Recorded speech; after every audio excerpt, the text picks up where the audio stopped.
Mga naming banal na mahabagin at magbiyaya.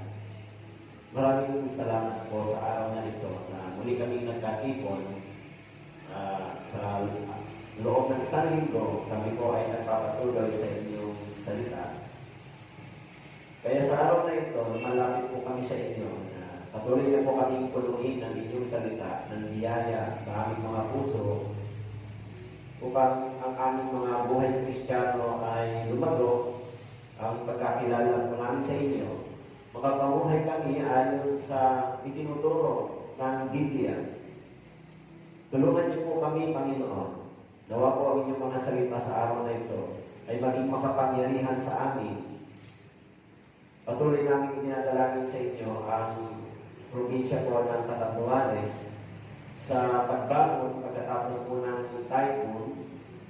Tulungan niyo po yung bayan ito na makabangon mula po sa kahirapan at ang Ebanghelyo ay maipalaganap dito po sa lugar na ito.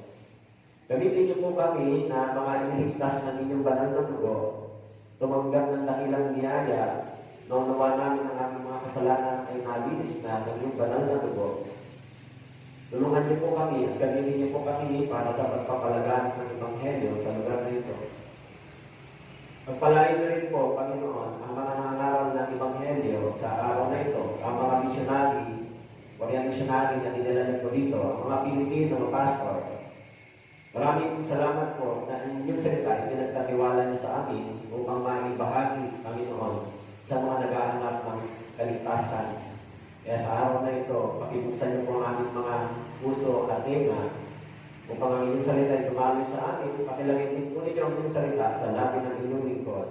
Maraming salamat po. Ito po ang aming dalangin sa pangalan ni Jesus. Amen. Okay? So, pag-ibawasan po ng pag-ibig para umuupo siya. Okay? So, kung may Bible po kayo, buksan po ninyo sa 1 Thessalonians chapter 2, verse 38. 1 Thessalonians chapter 2, verse 38.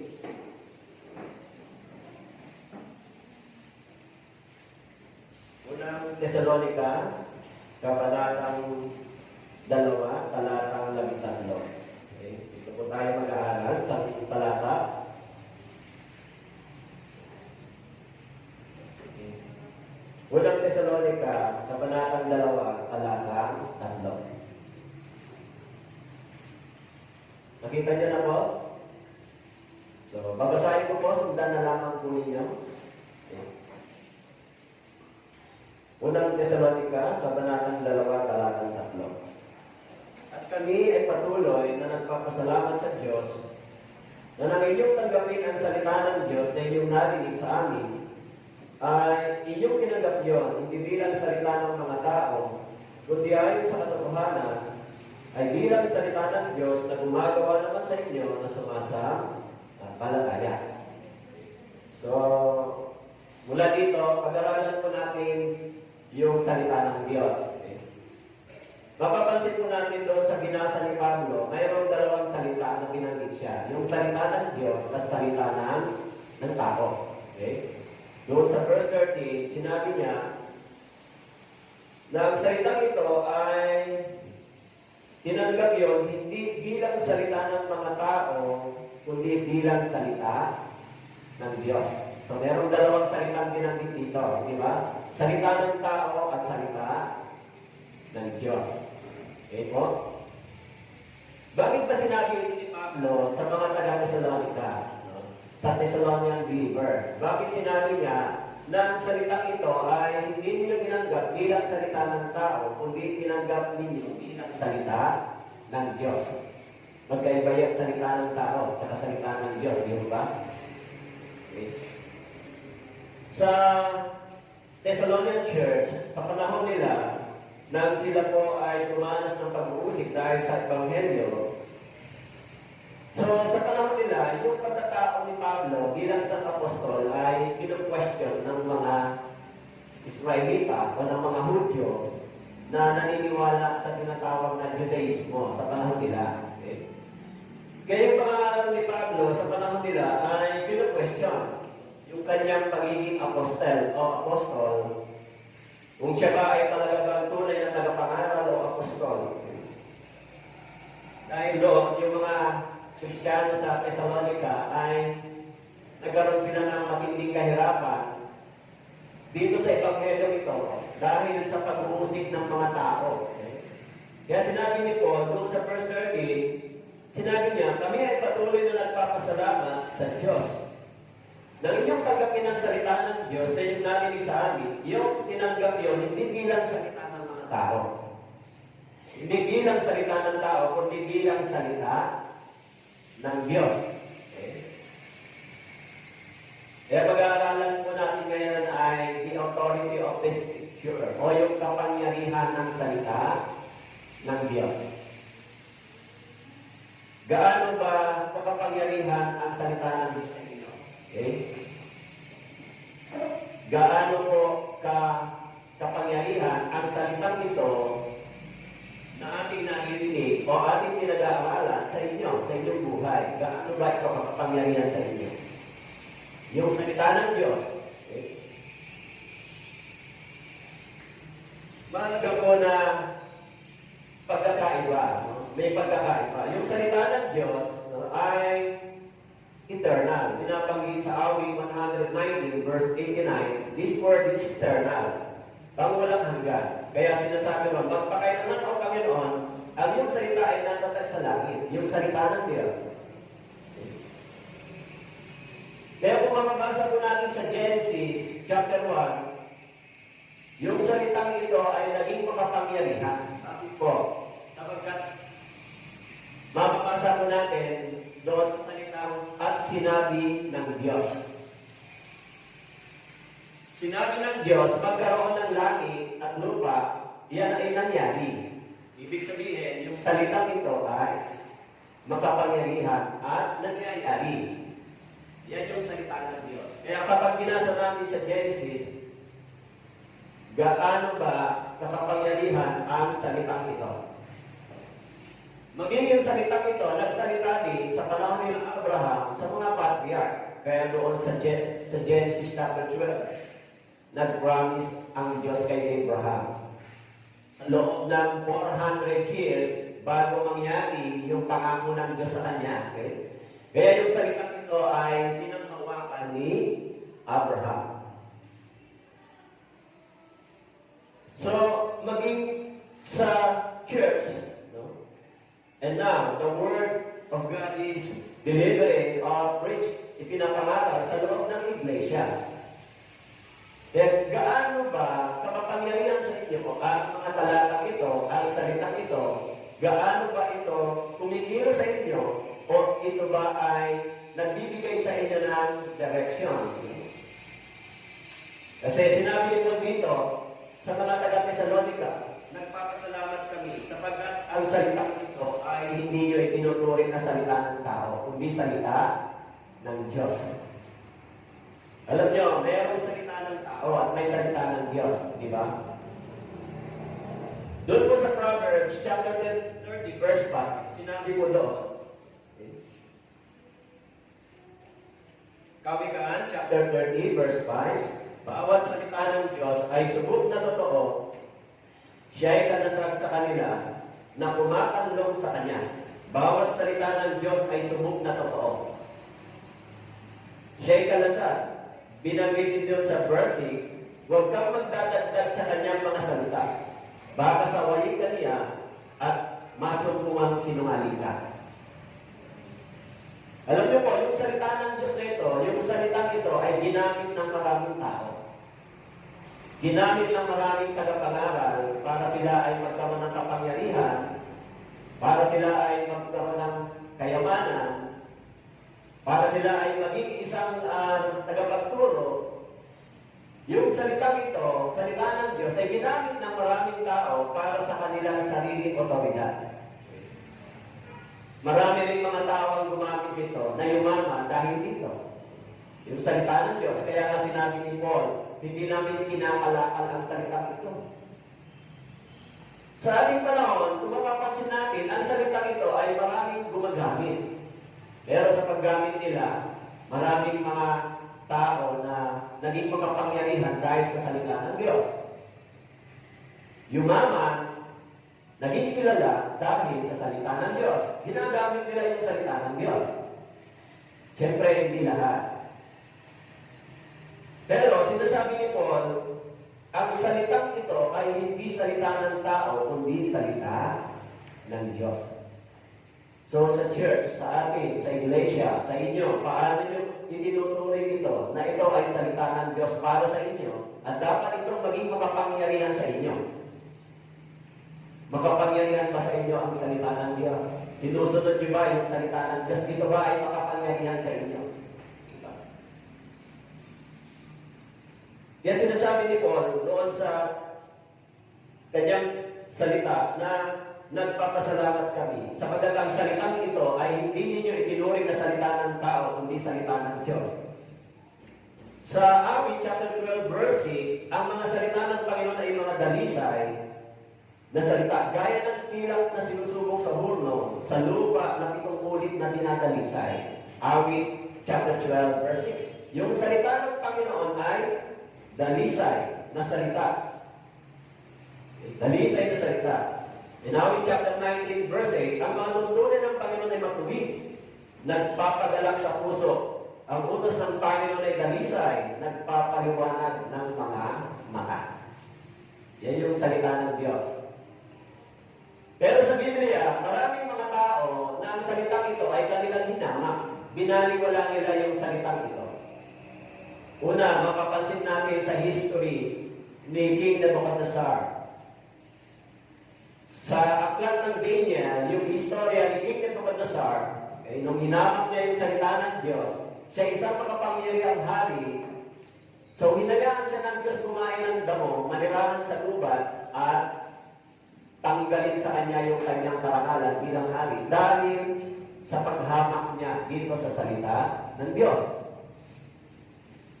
Si Hari Saul, na ng salita ng Diyos ay kanyang hindi sinunod, sa 1 Samuel, siya ang unang hari sa bansang Israel, na ang salita ng Diyos ay kanyang hinama, tinanggal din siya ng Panginoon sa pagiging hari, at yung parusa sa kanya, namatay siya at sa kanyang anak doon sa labanan. Si Hari Saul. So, maging ang mga Israelita, yung history nila, ng kanilang hinamak, yung salita ng Diyos, nang hindi nila kinilala at sinunod ang salita ng Diyos, ikinalat sila ng Panginoon sa iba't ibang panig ng mundo. Ginanggap nila yung judgment, yung parusa. Naging mga alipin sila. Yung kanilang mga katawan ay bumagsak sa lupa dahil sa kanilang pagtalikod sa salita ng Diyos. Doon po sa aklat ng mga gawa, chapter 12, verse 20 to 23, si Haring Herodes, si King Herod, nang siya ay nagsalita sa kanyang bayan at sinabi ng mga tao, Diyos ang nagsasalita, o mismo sa kanyang pagsasalitang hinamak niya yung salita ng Diyos, siya buhay na kinain ng mga ubod at that moment.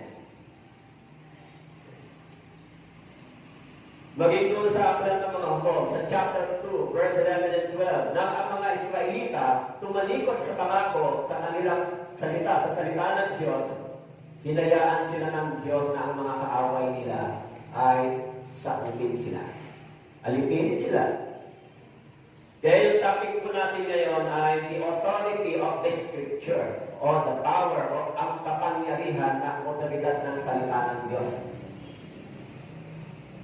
Paano po ninyo kinikilala ito sa inyong personal na buhay?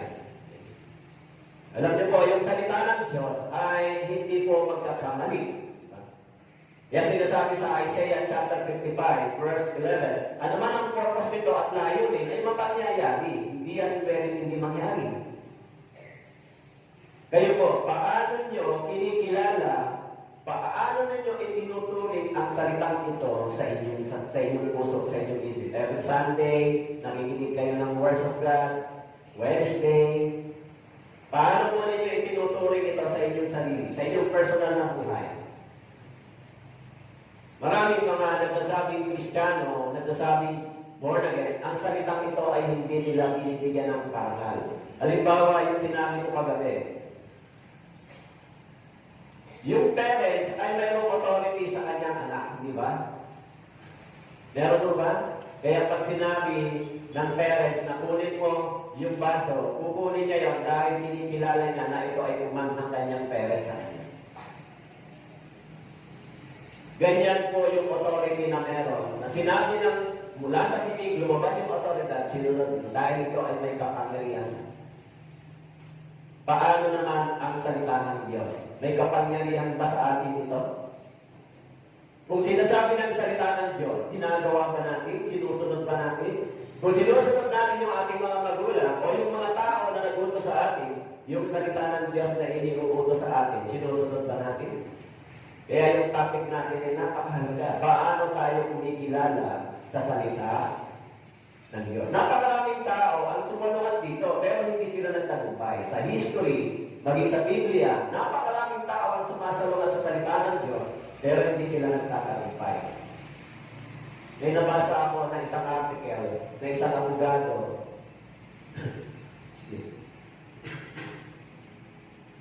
Isang abogado, lawyer siya, hindi siya naniniwala sa words of God. Kaya ang ginawa niya, ni-research niya yung Bible para i-defend niya yung kanyang thesis, yung kanyang paniniwala na ang salita ng Diyos ay sulat lang ng tao. Lawyer siya. Kaya, pinag-aralan niya yung words of God kung paano niya ito i-refute, kung paano niya ito pasisinungalingan na ito ay sulat lamang ng tao at hindi ng Diyos. Pero the more na binasa niya yung Biblia from Old to the New Testament, habang binasa niya paulit-ulit, nagkaroon siya ng conviction. Nagkaroon siya ng repentance, nagkaroon siya ng tamang pagkaunawa, hanggang bandang uli, yung kanyang kaisipan na i-defend o i-refute yung Bible, siya mismo yung i-refute ng Biblia. Eh dahil dito, siya po ay nagkaroon ng pananampalataya at naligtas.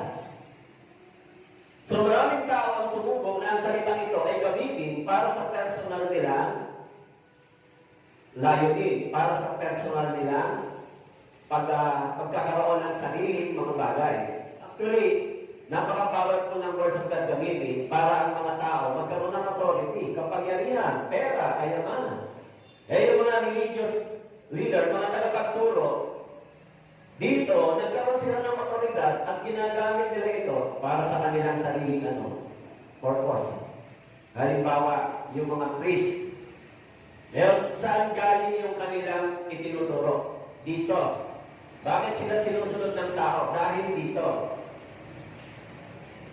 Kahit mali yung kanilang sinasabi, sinusunod sila dahil meron silang ginagamit ito. Dahil ang salita ng Diyos ay makapangyarihan. Kaya paano yung salita ng Diyos nagiging makapangyarihan para sa inyo? Sa iglesia, sa church. May isang istorya sa panahon ng ating Panginoong Hesus, sa Mateo chapter 8, beginning verse 6 to 8, 9. Noong may isang mataas na pinuno sa Roma na humingi ng tulong kay Jesus, sinabi niya, at nagsabi, Panginoon, ang aking alipin ay nakaratay sa bahay. Lumpo at lubha siyang nahirapan. Sa Mateo chapter 8, verse 6, 7 hanggang 9, sinabi niya sa kanya, pupuntahan ko siya at pagagalingin. Yun ang sabi ng Panginoong Hesus. Ngunit sumagot ang centurion at sinabi, Panginoon, hindi ako karapat-dapat sa iyo na puntahan ko ang aking bahay. Ngunit sabihin mo lamang ang salita at gagaling ang aking alipin. Sapagkat ako ay isang taong nasa ilalim ng otoridad, may mga kawal na nasa ilalim ko. Sinasabi ko sa isa, humayo ka, at siya'y mahayo, at sa iba naman, halika, siya'y malapit, at sa aking alipin, gawin mo ito, at ginagawa nga niya. So yung centurion, nagsasalita siya tungkol sa kapangyarihan at otoridad ng isang tao. Pero sinabi niya kay Jesus Christ, hindi mo na kailangan pumunta, Panginoon. Sabihin mo lang yung iyong salita at siya ay gagaling. Tignan natin dito yung sinasabi ng centurion. Sinabi niya, meron din akong mga tauhan na pag sinabi ko, ginagawa nila ito. Sumusunod sila.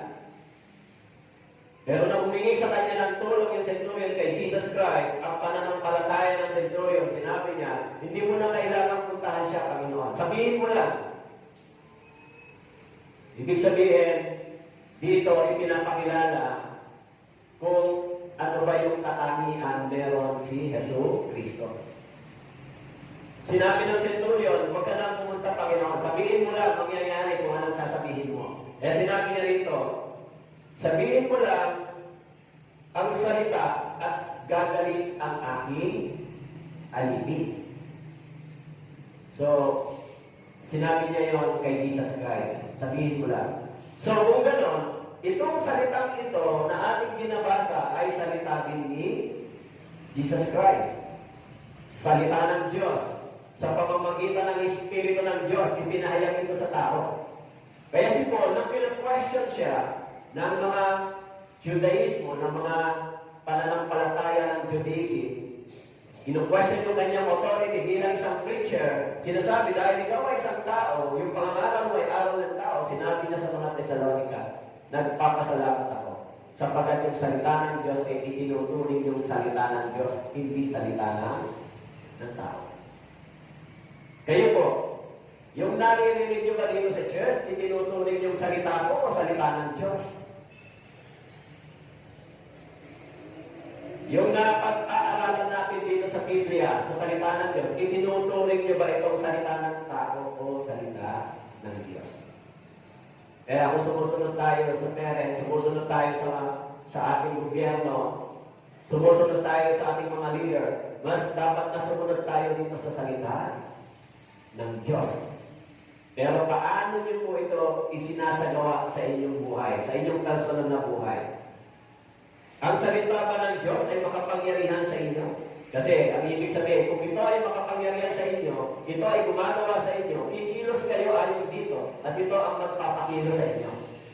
Ito ang mag-aari sa inyo, sa inyong puso, sa inyong isip. Kaya sinabi ni Paul, doon po sa Thessalonians chapter 1, verse 5, sabi ko ron, sapagkat ang aming ebanghelyo ay hindi dumating sa inyo sa salita lamang, kundi sa kapangyarihan din sa Espiritu Santo at sa lubos na pagtitiwala. Kung paano nalalaman ninyo kung anong pagkatao ang aming pinatunayan sa inyo, alang-alang sa inyo. Ang aming ebanghelyo ay hindi dumating sa inyo sa salita lamang, kundi sa kapangyarihan din ng Espiritu Santo. Yan yung sinabi ni Paul. Yung ebanghelyo ay dumating sa atin, hindi sa kapangyarihan ng tao, kundi sa kapangyarihan ng Espiritu ng Diyos. Kaya po, kung kayo po ay tumanggap ng kapahayagan ng Diyos para sa inyong kaligtasan, yan po ay kapangyarihan ng Espiritu ng Diyos. Kaya tayo, bilang tinawag ng Diyos sa iglesia ito sa pamamagitan ng ebanghelyo, yung pananampalataya natin na nakaugnay sa salita ng Diyos, yung kaligtasan natin na nakaugnay sa salita ng Diyos, yung ating pinangahawakan, ikiniklaim ay ayon sa sinabi ng salita ng Diyos, na kung tayo ay nilinis na ng dugo ng Panginoon, pinatawad na tayo from the past to the future, kung tayo ay tinanggap na ng Panginoon bilang kanyang anak, yung ating pinanghahawakan ay ayon sa sinasabi lang ng salita ng Diyos. Nakasulat sa Biblia, yung mga talatang ito, di ba? Nakasulat po. Kung ganon, gaano makapangyarihan sa inyo ang salitang ito? Hindi lang ito makapangyarihan para sa kaligtasan. Kasi kung titignan natin sa ating panahon, napakaraming gumagamit ng salita ng Diyos, ng Biblia. Minsan, makikita nyo dyan sa kalsada, naangaral sila, kung minsan sa mga iba't ibang parang mga simbahan, ginagamit nila ito. Kung minsan, ang salita ng Diyos ay dahil dito ay pinangihingi ng mga apunoy, pinangihingi sa kalsada, ginagamit nila ito. Kaya, meron ng dati, nung nasa Dasma ako, meron isang nangangaral na sa salita ng Diyos sa palengke. Tapos, habang nagsasalita siya, may mga hawak na supot yung mga tao. Bakit sila nangihingi ng gano'n? Dahil iniisip nila, nangangaral sila doon sa palengke. Yung salita ng Diyos ay gagamitin para lang makakuha yung mga material na bagay. Iba yung konsepto niyan sa loob ng church. Sa church, yung biblical na pagkakaloob ay hindi sa mga tao hindi paligtas. Yung dapat na nagkakaloob sa church, yung mga taong naligtas na. Kasi kung hindi pa sila ligtas, wala pa silang kaugnayan kay Jesus sa langit, walang pakinabang yung lahat ng bagay na ginagawa nila. Kung hindi naman sila pupunta sa langit, anong pakinabang ng ginagawa nilang pagsasakripisyo? Kaya ito unang dapat naintindihan. Matanggap yung kapangyarihan ng salita ng Diyos, maligtas muna. Kaya sinabi ni Paul, ang salitang ito ay dumating sa akin sa pamamagitan ng kapangyarihan ng Espiritu Santo. Ganyan ba ang itinuturing ninyo ang salitang ito? Ganyan nyo ba ito itinatrato? Yung salita ng Diyos, ito ay makapangyarihan sa akin. Dapat ko itong sundin. Dapat na ang aking buhay ay nakapaloob sa salita ng Diyos. Ganun ba ang inyong kaisipan? O ang inyong kaisipan, maaaring nakikinig kayo, mapasok dito, lumalabas dito, hindi dumediretso sa puso. Kailangan natin i-check yung ating puso. Totoo ba ang salita ng Diyos ay nahulog sa ating puso? Kasi kung nahulog sa inyong puso, nagtatransform yung buhay ninyo, habang tumatagal tayo ay lumalangin sa relasyon sa Diyos, at yung ating puso, yung ating buhay ay nagbabago, unti-unti, mas na-appreciate natin yung salita ng Diyos kapag tayo ay nagbabasa, nakikinig, nagsasaliksik. Kaya sinabi ni Paul dito, nagpapasalamat kami, patuloy nagpapasalamat sa Diyos, na nang inyong tanggapin ang salita ng Diyos na inyong narinig sa amin, ay yung tinanggap yun, hindi bilang salita ng mga tao, hindi bilang salita ng mga tao, kundi ayon sa katotohanan, kundi bilang ayon sa katotohanan ay bilang salita ng Diyos. Kaya yung mga taong tumatanggi dito, maraming mga tao tumatanggi dito sa salita ng Diyos, hindi ba nakakatakot ang kanilang response kapag hindi pinapansin yung salita ng Diyos? Hindi ba nakakatakot yung mga tao na tumatanggi sila dito? Dahil yung salitang ito, actually sinabi ni Jeremiah, yung salitang ito ay parang hammer. Bakit po hammer? Kayang basagin ito yung matigas na puso ng tao. Hindi ba nakakatakot sa mga tao na pinagwawalang bahala nila yung salita ng Diyos? Hindi ba nakakatakot? Kung ang salitang ito ay naging makapangyarihan sa Biblia, halimbawa sa Genesis yung creation, nang sinabi ng Diyos, magkaroon ng langit at lupa, magkaroon ng mga hayop, magkaroon ng dagat, ng tubig, kung ang salitang ito ay nangyari at naging makapangyarihan, so bakit kung gano'n, kailangan ito kilalanin ng mga taong naniniwala sa Diyos at sa salita ng Diyos? Kaya sinabi ni Paul, bakit kailangan ituring ng mga Thessalonica, na ang salitang pinangaral ni Pablo ay salita ng Diyos? Kung mapapansin po natin, doon po sa mga talata, dito po sa verse 3, chapter 2, verse 2, sabi po dito, bagaman nagdusa na kami at inalagusta sa Pilipos, tulad ng inyong nalalaman, ay naglakas loob kami sa ating Diyos, upang ipahayag sa inyong ebanghelyo ng Diyos sa gitna ng napakalaking pagsalungat.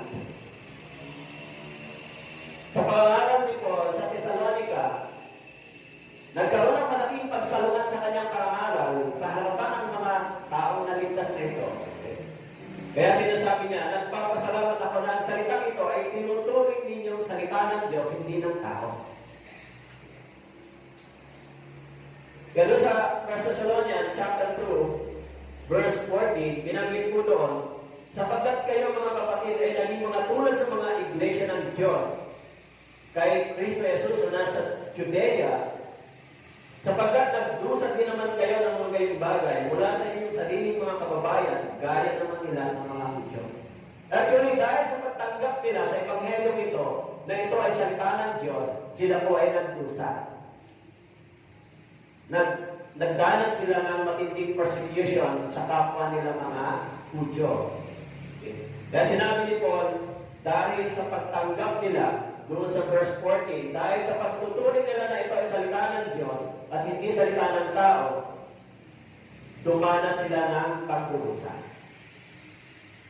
Kaya ngayong ating panahon, napakaraming nangangaral ng Biblia. Hindi mo na malalaman, sino ba talaga ang nagsasabi ng totoo?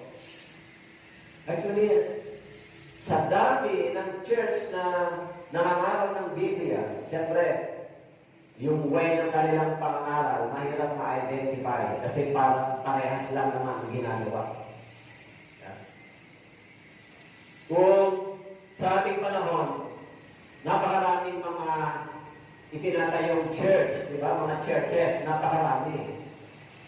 Tinatawag na independent, tinatawag na denominationalism, napakarami. Kaya pag tinignan natin, yung mga church na ito ay nag-arise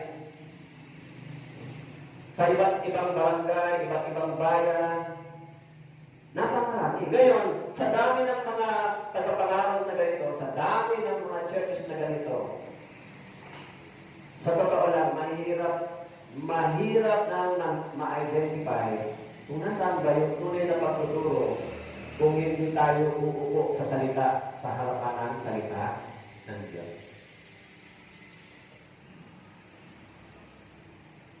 Kaya sinasabi ni Paul na nagpapasalamat sa pagdalang salita ito ay itinuring din yung salita ng Diyos. Tayo rin, paano natin tinatanggap ito? Kaya sinasabi ni Paul, noon sa 2 Thessalonians chapter 1 verse 4, ano ba't ipinagmamalaki namin kayo sa mga iglesia ng Diyos dahil sa inyong pagtitiis at pananampalataya? Sinabi ni Paul, dahil sa pagtuturing ninyo na ito ay salita ng Diyos, sabi ni Paul, ipinagmamalaki namin kayo. Ang inyong pananampalataya. Yan yung sinasabi ni Paul. Yung kanyang nakita sa buhay Kristiyano ng mga taga-Thessalonian believers, dahil ang salita ng Diyos ay tinuring nilang salita ng Diyos, hindi ng tao, yung kanilang pananampalataya ay naging kilala. Kaya sabi ni Paul, pinagmamalaki kayo. In 2 Thessalonians chapter 2 verse 2, na huwag kayong madaling matinag sa inyong pag-isip, huwag din naman kayong mapagabag sa pamamagitan man ng Espiritu o sa pamamagitan ng salita o sa pamamagitan ng sulat na waling mula sa amin, na parang dumating ng araw ng Panginoon. Dahil sa pagsubok, sa trial, sabi ni Paul, huwag kayong madaling matinag sa inyong pag-iisip. Huwag din mapagabag sa pamamagitan ng Espiritu. Kaya, ngayon, nalaman ko na maaaring ang mga ilang mga churches dito ay mayroon ng maling pagkaunawa dito sa church na ito, sa atin. Kasi, sinabi sa akin ng isang tumadalo dito na sinabihan daw siya ng mga pastor na mag-ingat daw siya dito sa church na ito. Mag-ingat daw siya. Tumadalo siya dito, pero dating kasama niya yung mga pastor, pinipilit siya paalisin, kunin, bumalik doon. Pinatawagan siya. At sabi niya sa akin, sinabi daw ng mga pastor na mga nandito, na mga sinabi daw sa kanya, mag-ingat ka sa church na yan. Meron silang accusation dito sa church na ito na hindi naman nila kayang patunayan. Diba? Ano ang dapat ingatan niya dito sa loob ng iglesia, sa church? Kaya kapag ipinapangaral mo yung totoong ebanghelyo, kapag ipinapangaral mo yung tunay na ebanghelyo, at may mga naliligtas, ganito yung galit ng mga tao at bibigay sila ng maling interpretasyon kapag may mga taong naliligtas. galing sa kanila. Kayo mismo ang nakakarinig. Ano bang aral ang meron dito? Ano bang pagtuturo meron sa atin ang salita ng Diyos? Bakit sasabihin nila na mag-ingat ka sa church niyo? Delikado ba kayo dito? Nasa panganib ba kayo nung nandito kayo? Nasa panganib ba tayo? Nasa panganib kayo? At sinabi nila na mag-ingat kayo, mag-ingat kayo sa church na yan. So kapag ina-analyze ko, ibig sabihin, meron na silang maling pagkaunawa, interpretasyon, ano bang meron sa church na yan? Kaya, maging si Pablo, habang siya ay nangangaral ng Ebanghelyo, mapapansin niyo dyan sa Thessalonica, no? Pag binasa niyo po yung 1st and 2nd Thessalonica, inahabol siya ng mga Judaismo. Bakit po? Yung mga Judaismo na na-convert sa Judaism, nang dumating si Pablo, nangaral sa mga hindi, nagalit sila, nung na-convert yung mga tao ito, dahil nawala sa kanila yung mga tao na iniwan sila. Actually, binanggit ito, tumalikod sila sa mga Diyos-Diyosan. Kayo, may iniwan ba kayo? Delikado ba kayo? Dahil nandito kayo? Kaya binanggit ni Pablo dito sa verse 30, meron dalawang salitang binabanggit, salita ng tao at salita ng Diyos. Magkaiba po yung salita ng tao at salita ng Diyos. Meron pong pagkakaiba yan.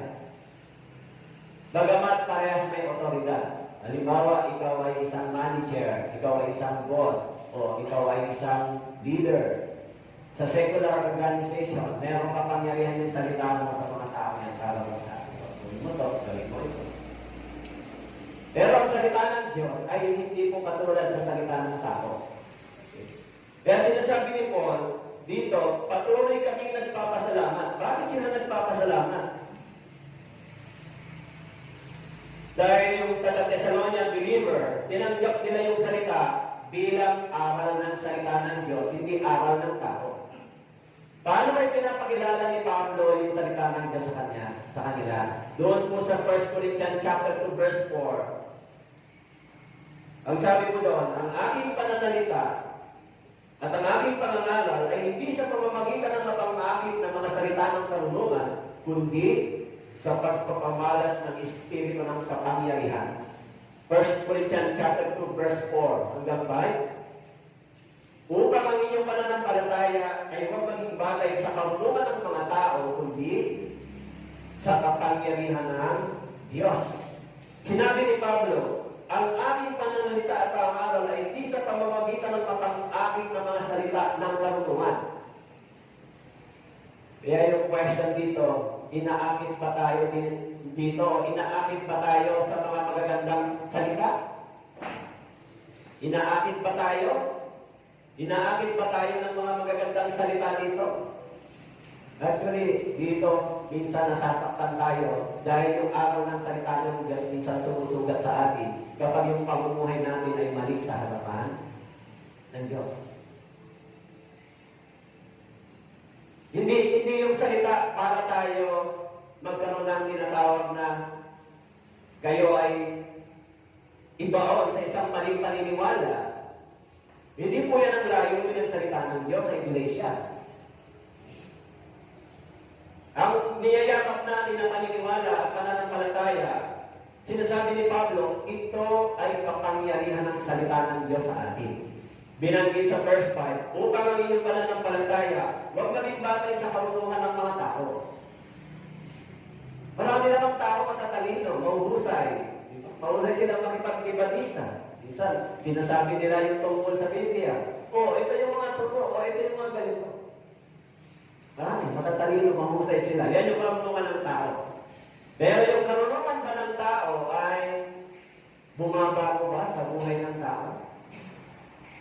Yung salitang ipinangaral ba sa atin, natanggap ba natin yung kaligtasan sa pamamagitan ng salita ng tao? Naiintindihan ba natin yung salitang sinabi ni Jesus na ang kasalanan mo'y pinatawad na mula dun sa nakaraan hanggang sa darating, yan ba ay salita ng tao? Yan ba ay delikado para sa inyo? Para sa atin? Dangerous ba yun? Na sinabi ng Biblia na ikaw, yung kasalanan mo tinubos na, pinatawad na perfectly, once and for all.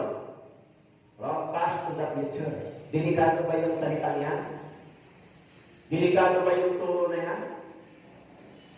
Yan ay delikado kung hindi po yan nakasulat dito.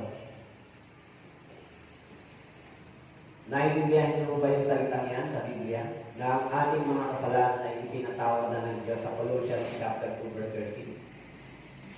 Lahat ng ating mga kasalanan ay pinatawad na, pinubos na, binayaran na ng Panginoon. Ito ba ay isang delikadong salita sa loob ng iglesia? Actually, yan yung assurance. Kaya pag binasa natin sa Romans chapter 8, sino ang makapaghihiwalay sa atin sa pag-ibig ng Diyos? Yung kahirapan, gutom, persecution, problema, o kamatayan, meron pa ba makapaghihiwalay sa atin sa pag-ibig ng Diyos? Delikado ba ang salita niyan na ipangaral sa inyo? Actually, hindi. Ito ay nagbibigay sa atin ng katiyakan na tayo ay binigyan ng Diyos ng katiyakan na tayo ay nasa Kanyang pangangalaga. Kaya sinabi ni Paul, magpapasalamat siya sa Diyos. Sabagat yung salitang ito ay dumating sa kanila, hindi galing sa karunungan ng tao, kundi galing sa karunungan at kapangyarihan ng salita ng Diyos. Kaya sinabi ni Paul doon sa Thessalonica, chapter 2, verse 3, 1 Thessalonica, chapter 2, verse 3,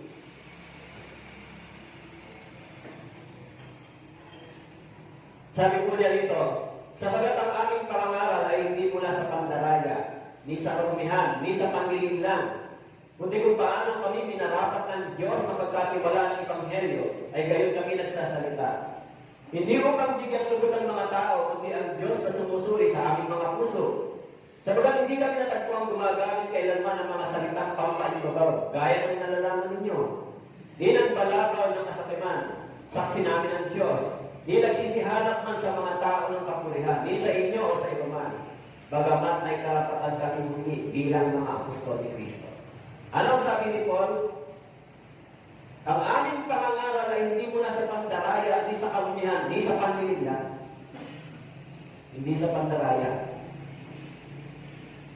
Kaya tayo nandito, hindi dahil sa pakikinig ng pandaraya. Binadaya ba tayo dito? Binadaya ba kayo? Sa totoo lang, yung mga araw na meron tayo ay napakatalas pagdating sa pamumuhay bilang isang Kristiyano. Yung sinasabi ng Biblia pagdating sa Christian living, sa pamumuhay Kristiyano, medyo matalas siya. Kaya, bihira lang tayo mag-aral tungkol sa pera, tungkol sa pagbibigay, tungkol sa kayamanan, bihira. Ang lagi natin pinag-aaralan, paano tayo mabubuhay, makakalakad ng nakalulugod sa paningin ng Diyos. Last time yung tinalakay ko sa inyo, diba? Last Sunday. Parehas din yung kalalagasan nyo. Pag kayo ay nagmahal sa Panginoon, nagmahal sa salita ng Diyos, parehas din yan. I-dedicate din ninyo ano man ang meron kayo sa Diyos. Parehas din. Pag natutunan ninyo ang Diyos, hindi na mahalin sa pamamagitan ng Kanyang salita. Kaya, sa ating panahon, maraming mga katulad na ganito nagtuturo. Maraming mga tao katulad nyo nakaupo, nagsisimba pag Sunday, nakaupo, umaawit, tumutugtog. Makikinig katulad nyo. Marami sa ating panahon ngayon na ganito ang sitwasyon, di ba? Kaya mapapansin nyo, in the last days, ganyan yung sitwasyon ng tinatawag na Kristyanismo o yung born again church. Kaya napaka-sensitibo ng pangangaral ng Ebanghelyo sa ating panahon. Kasi walang nagtuturo ng Biblia na nagsasabing sila ay mali. Wala po. Lahat ng mga churches, even the cults churches, even yung mga Muslim, even the other religion, nag-claim sila na sila ay tama. Truth. Even yung sinasabing denominationalism sa tinatawag na born-again churches, yung mga Pentecostal, Baptist, Evangelicals, even sila, nagkikalit sila, na tama sila. Tama po sila. Kaya, sinabi ng Biblia, ano ang sumusuri sa salita? Sumusuri sa salita ay ang tenga. Tama po? Yung tenga. Pag kumain po kayo ng pagkain, nalalasahan niyo ba kung matamis, maalat, mapait o mataba? Kung ito po ay nalalasahan ninyo, ibig sabihin, yung physical body ninyo ay alive, buhay. Pero kung kayo po ay nakikinig ng salita ng Diyos, naiintindihan niyo ba na ito ay tama, ito ay mali, ito ay dapat yung gawin? Ibig sabihin, sinusuri ng tenga natin, ano ba yung truth? Ayon sa salita ng Diyos. Oh, this is the truth. Sinabi ni Paul, yung salitang ito, hindi nyo dapat ituloy na salita ng tao, kundi ito ay salita ng Diyos na gumagawa sa inyo sa pamamagitan ng kapangyarihan ng Espiritu ng Diyos. Pero maraming tao, salumat dito, kumakalaban sila dito sa salitang ito. Yung mga pananaw, katwiran nila ay sumasalumat sa itinuturo ng Biblia. Hindi mo ba nakakatakot yan?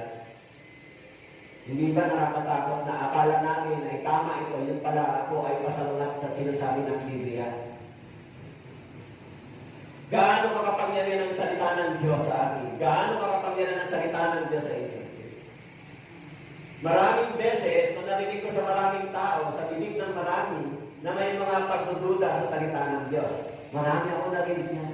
Yan ba talagang salita ng Diyos? Marami ako narinig na mga atheists sometimes, naniniwala sila sa Biblia, pero selected lang. Minsan, interpretation may problema. Lalo na yung pinakaginamang complicated ng Diablo sa Biblia, yung turo tungkol sa kaligtasan. Yung turo tungkol sa kaligtasan ay ginawang komplikado ng Diablo para maraming maligaw. Tungkol sa kaligtasan. Kaya pag tinignan mo yung sinasabing evangelical movements, yung grupo ng tinatawag na denominationalism, iba't ibang pagtuturo tungkol sa kaligtasan. Ngayon, isa lang naman ang itinuro ni Jesus Christ na daan ng kaligtasan. Pero bakit ang daming ganitong turo? Siguro sa iba, hindi yan serious matter. Sa iba. Sa inyo siguro, hindi ko alam kung paano niya pinipisa. Sa iba siguro, hindi yan serious matter. Parang hindi naman masyadong seryoso yung mga bagay. Okay na. Sa iba. Pero sa paningin ng Diyos, sa Biblia, sa salita ng Diyos, sa paningin ni Jesus Christ, yan ay serious matter. Yung kaligtasang mali ay seryosong usapin pagdating sa salita ng Diyos. Iyan lang naman po ang pinakadahilan kung bakit yung Biblia dumating sa atin. Kaya kung kayo po ay hindi naligtas ayon sa kapangyarihan ng salita ng Diyos, ayon sa pagkaunawa ng Biblia, hindi kayo dumating sa tunay na repentance, hindi nyo naman lumayan yung dugo ng Panginoon na dumalag sa cross, hindi kayo sumampalataya dito, paano kayo makapasok sa langit? Ito lang ang itinuro ng Biblia na daan ng kaligtasan. Kaya nga lagi ko yan sa church, laging inuulit-ulit yan, laging binabanggit yan. Bakit po? Alam niyo kung bakit laging binabanggit yan? Sinabi ng Biblia, just to remember, remind them kung ano yung ginawa ng Diyos. Maging sa bansang Israel, lagi mong ipaalala sa kanila yung kabutihan, yung ginawa ng Diyos. So yung kaligtasan, lagi natin alalahanin na ito ay kabutihan na ginawa ng Diyos para sa atin. So, sa church, napakahalaga yan, hindi ba? Mga brothers and sisters, gaano makapangyarihan sa inyo ang salita niya. Nang binasa ninyo sa salita ng Diyos na sinabi sa inyo, ang kasalanan mo ay pinatawad na from the past to the future. Gaano niyo yan pinilagay sa puso at naiintindihan? Makapangyarihan ba yan sa inyo? O ito ay naging theory na lang? O ito ay naging teaching na lang? Hindi na naging literally na naranasan ninyo yung biyaya at pag-ibig ng Diyos. Kaya sinabi ni Paul, yan ay kapangyarihan ng salita ng Diyos. Maging sa kwento sa Acts, chapter 17, verse 5 and 6, maraming mga tao ang naigit kay Paul dahil sa pangangaral ng Ebanghelyo ito. Sa Acts chapter 17, sabalit dahil sa inggit, ang mga Hudyo ay nagsama ng ilang masasamang tao mula sa pamilihan. Nang makipagtipon sila, maraming tao, ginugulo nilang lungsod, tinusog nilang bahay ni Jason. Sa gusto, umaharap sila Pablo at sila sa mga tao.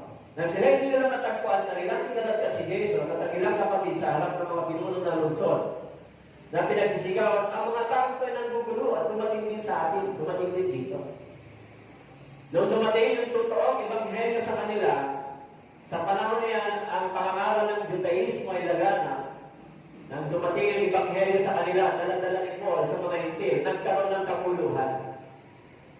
Kasi sinasabi nila, ang tao ito ay nagtuturo ng bagong mga katuruan, nang ipinakilala ng Panginoon sa kanila si Jesus Christ, nang ipinakilala ni Pablo sa kanila si Jesus. Nagsimula yung kaguluhan dahil meron na silang pananampalataya sa tinatawag na Judaismo. Kaya maging sa ating panahon, nagkakaroon din ng ganitong kaguluhan dahil maraming mga iba't ibang katuruan at turo.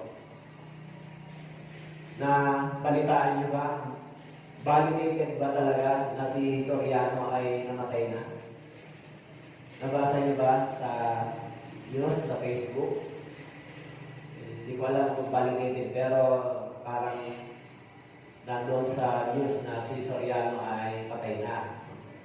1 week na yata na nakita ko, pinis nila sa Facebook, pinost nila sa Facebook. Alam natin na si Soriano ay nagtuturo ng Biblia, di ba? Ang dating daan, di ba? Yan yung kanyang broadcasting, di ba? Bago siya nabalitang gano'n, narinig ko yung kanyang mga deliberation at teaching. So, minumura niya yung mga politiko, yung mga NPA, yung mga nagrarally sa UP, minumura niya. Nagsasalita siya ng mura. Minumura niya ito. Pero kahit gano'n, yung kanyang karakter, kahit gano'n yung kanyang style ng pagtuturo, madala siya magsalita ng mga bad words, madala siya magbigay ng mga salitang hindi maganda sa tenga, marami pa rin tao ang nakikinig sa kanya.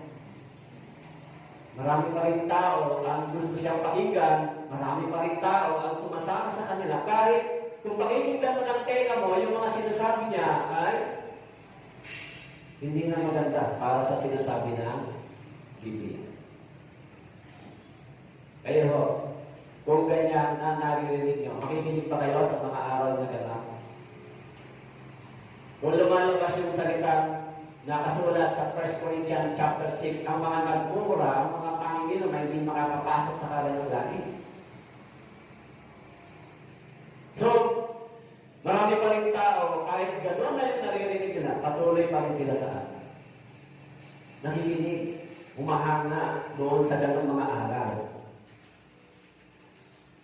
Hindi ba mas dangerous siya?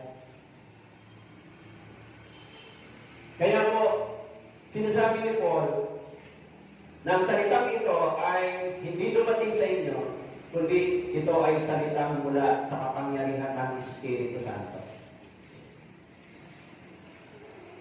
Kaya pagdating sa 1 Thessalonians chapter 1 verse 3, sinabi ni Paul sa kanila, aming inaalala sa harapan ng ating Diyos at Ama, ang inyong gawa mula sa pananampalataya, pagpapagal sa pag-ibig at katatagan ng pag-asa sa ating Panginoong Jesucristo. Ano yung resulta? Ano yung resulta ng salita ng Diyos sa mga Thessalonian believer? Ano yung manifestation sa kanila? Dahil kinilala nila ito na salita ng Diyos, hindi salita ng tao. Alam niyo yung resulta sa kanila, sinasabi ni Paul, sa verse 2, nagpapasalamat kaming lagi sa Diyos dahil sa inyong lahat na tuwin ay binabanggit na kayo sa aking mga panalangin. Aming inaalala sa harapan ng ating Diyos at Ama ang inyong gawang mula sa pananampalataya, pagpatagal sa pag-ibig, katatagan ng pag-asa sa ating Panginoong Jesucristo.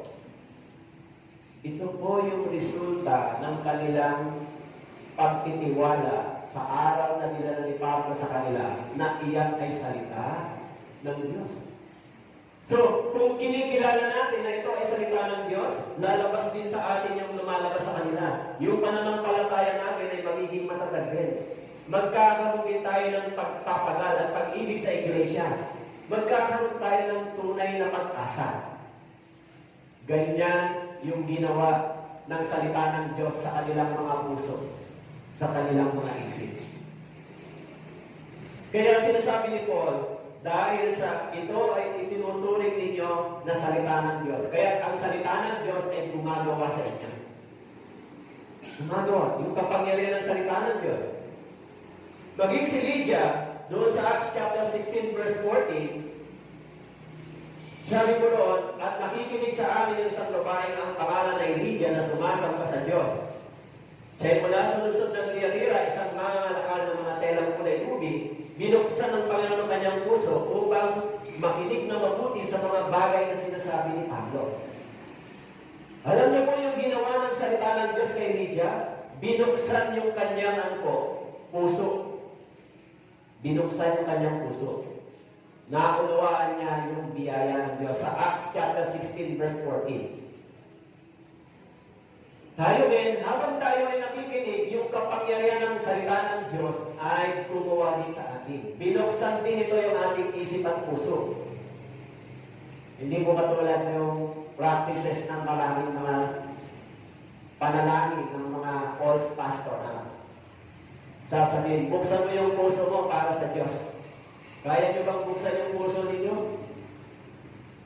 Sabi nito, ang nagbukas ng puso nila ay ang salita ng Diyos. Yung kapangyarihan ng salita ng Diyos ay gumawa kay Lydia.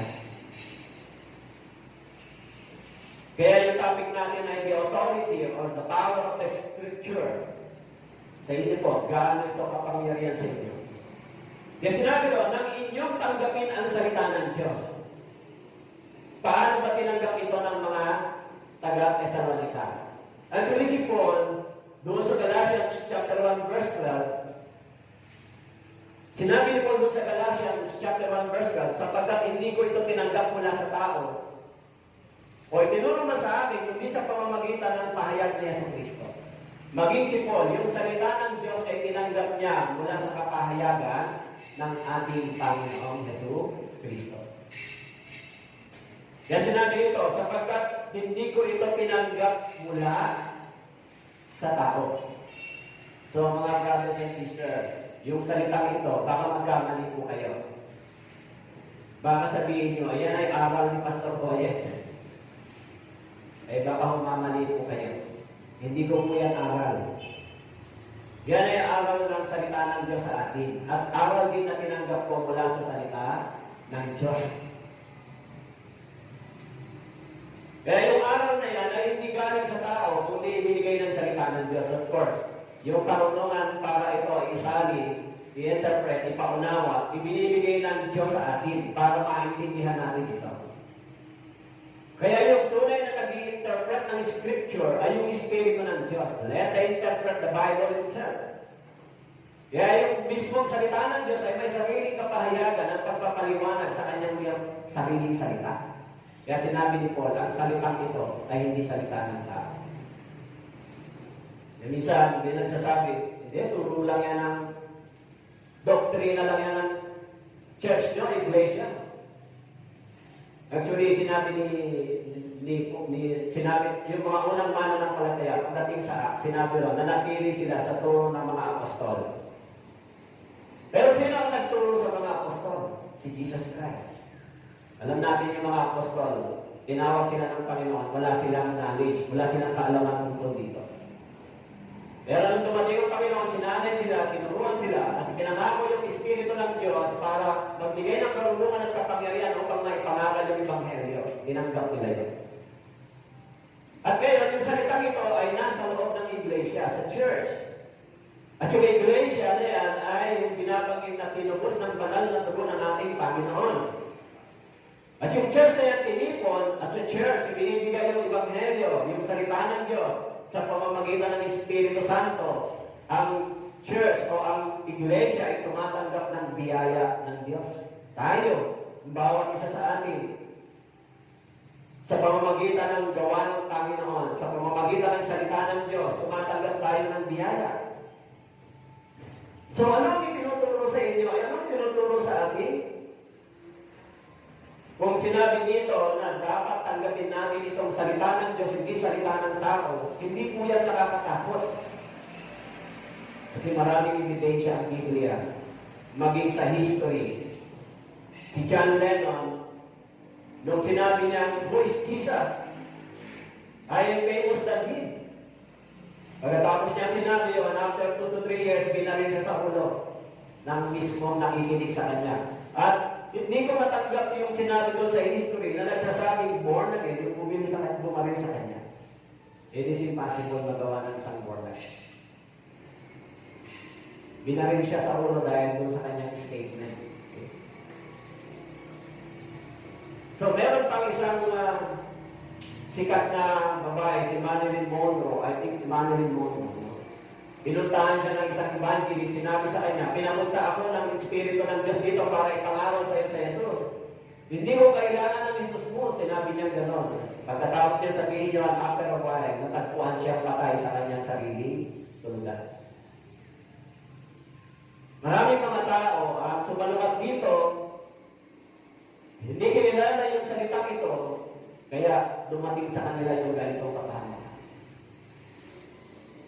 Tayo, bilang mga bahagi sa Iglesia ng Panginoon, sa Iglesia na tinubos ng kanyang banal na dugo, gaano kataas yung paggalang, pagrespeto at pagmamahal ninyo sa salita ng Diyos.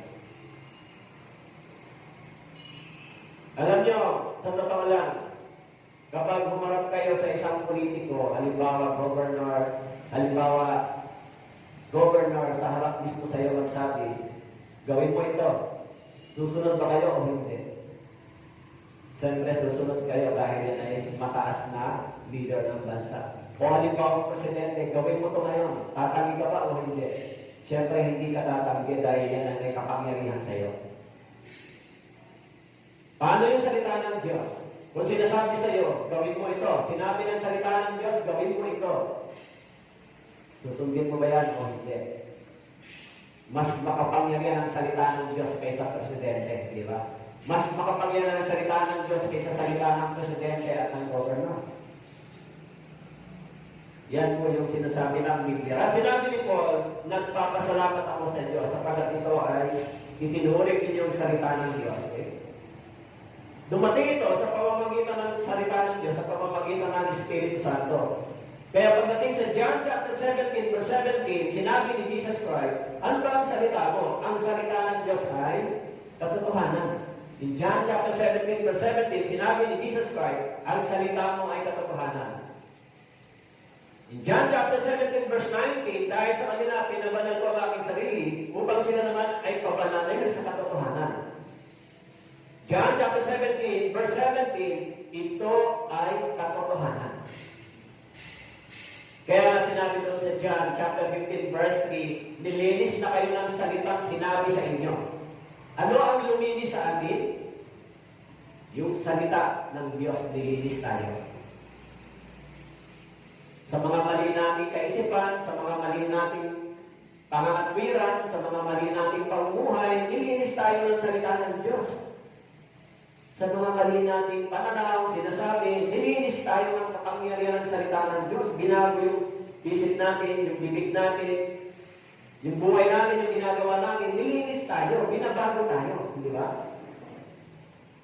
Ibig sabihin, yung kapangyarihan ng salita ng Diyos ay gumagawa sa atin kung gano'n. Kayo po, yan ba ang inyong pananaw at pagkilala dito sa salita ng Diyos? Kung wala yung salita ng Diyos, walang kapangyarihan sa loob ng iglesia. Walang otoridad. Kung wala yung salita ng Diyos, yung mga katulad namin, katulad ko is useless sa inyo, di ba? Kung wala yung words of God, wala akong otoridad para sa inyo. Hindi ako pwedeng magsabi, "Sister, pakigawa mo naman ito. Sister, pakigawa mo ito." Dahil wala yung salita ng Diyos sa atin. So, yung salita ng Diyos nagbibigay ng otoridad sa atin para ito ay mangyari at mabuhay tayo dito. Kaya paano natin itinuturing itong salitang ito? Awit chapter 19 verse 7, sinabi doon, hanggang verse 8, ang kautusan ng Panginoon ay sakdal na nagpapanahuli ng kaluluwa. Ang katotohanan ng Panginoon ay tiyak, nagpapatalino sa kulang sa kaalaman. Actually, yung ginawa ng salitang ito sa awit 109 o sa awit 19 verse 7, sinabi po, ang salita ay nagpanumbalik sa ating kaluluwa. Yung salitang ito. Awit chapter 19 verse 7. Kung wala mo doon, baka 119 ito verse 7. Tama po. So sinabi roon, dahil sa salitang ito, ang ating kaluluwa ay nanumbalik sa Diyos. Yung kaluluwa nyo, dahil sa salitang ito, nagsisi ba kayo? Yung kaluluwa ito, dahil sa salitang ito, naunawaan natin na tayo ay isang makasalanan, miserable sinner. Nanumbalik ba yung puso at isip niyo sa Diyos? Dahil sa kapangyarihan ng salitang ito, ang ating puso, ang ating kaluluwa ay bumalik sa Diyos. Dahil sinabi ni Paul, ito ay kapangyarihan ng salita ng Diyos, kapangyarihan ng Espiritu ng Diyos. Kaya sabi dito, ang salitang ito ay nagtanumbalik sa atin sa Diyos. Nagbigay sa atin ng karunungan sa mga kulang sa kaalaman. In verse 8, ang mga tuntunin na ito ay nagbigay sa atin upang tayo ay maging matuwid. Nagbigay ng kagalakan sa ating puso. Dinalisay tayo sa ating mga pananaw, sa ating mata. Dinalisay tayo sa salita ito. Kaya ang salita ng Diyos, dahil dito, ibinalik tayo sa Panginoon. Nakapanumbalik tayo. Na dati tayo ay namubuhay bilang mga miserabling makasalanan, hiwalay sa salita ng Diyos, pero dahil dito, bumalik tayo. Dahil ba ito, bumalik tayo sa Panginoon. Pero kahit sabihin ng nanay at tatay natin, magbago ka na, hindi tayo nagbabago, di ba? Pero nung humarap tayo sa words of God, naintindihan natin yung pag-ibig ng Diyos, yung judgment ng Diyos, nagkaroon tayo ng kaisipan na dapat tayong bumalik sa Panginoon. Ang ibig sabihin, bumalik yung isip, puso, yung sinasabi bumalik sa Diyos. Yung puso natin ay nagsimulang lumakad sa salita ng Diyos. Pero maraming tao ang hindi pa nakakapanumbalik sa Diyos. Diba? Kaya, pag binasa natin doon sa 2 Corinthians chapter 4, verse 4, hanggang ngayon, bulag pa rin sila sa salitang ito. 2 Corinthians chapter 4, verse 4. Dahil ang salitang ito ay kanilang pinatanggihan. Sinusuway. 2 Corinthians chapter 4, verse 4, ngunit salamat sa Diyos. 2 Corinthians chapter 4, verse 4, sa kanilang kalagayan, binulag ng Diyos ng sanlibutan ito ang pag-iisip ng mga hindi mananampalataya upang huwag nilang makita ang liwanag ng Ebanghelyo ng kaluwalhatian ni Kristo na siyang larawan ng Diyos. Dahil sa pagtanggi nila sa Ebanghelyo ito, ang kanilang mga isipan ay naging bulag sa katotohanan upang hindi gumawa yung kapangyarihan ng Ebanghelyo sa kanila. Kaya sinabi ni Paul, dahil sa bulag ang kanilang mga mata, pag-iisip, hindi nila nakikilala yung salita ng katotohanan. Kaya minsan, di ba, kahit although minsan masakit sabihin yung salita, pero talagang gano'n, kailangan natin sabihin. Minsan nagsasabi ako tungkol sa gawain ng mga non-born again pastor dito. Minsan nagsasabi ako tungkol sa mga pastora. Although masakit lang sabihin, parang sinasabi na kikritik tayo, pero kailangan natin sabihin dahil it is against to the Bible. Kailangan nyo malaman. Dahil yan, kung unbiblical, dahil yan kung biblical yan, at sinasalungat mo sila, at yan ay biblical, nagkakasala ka sa Diyos, hindi ba? Ikaw mismo sumasalungat sa words of God. Pero dahil sinabi ng Biblia, ang pangaral ng Biblia ay hindi inalaw para sa mga babae, kundi sa lalaki. So, kung yan ay sinasabi mo, ibig sabihin, ini-state mo yung position ng Bible, hindi yung position mo. Ini-state natin yung position ng Panginoon ng Scripture, hindi yung position ng ibang tao. Siyempre, kailangan natin sabihin niya kahit minsan masakit ito sa pambilig ng iba. Diba? Dahil yung katotohanan, talagang masakit pag hindi natin tinatanggap. Kaya wala tayong magagawa. Bakit po? Para hindi tayo ma-deceive. Hindi tayo mapaniwala.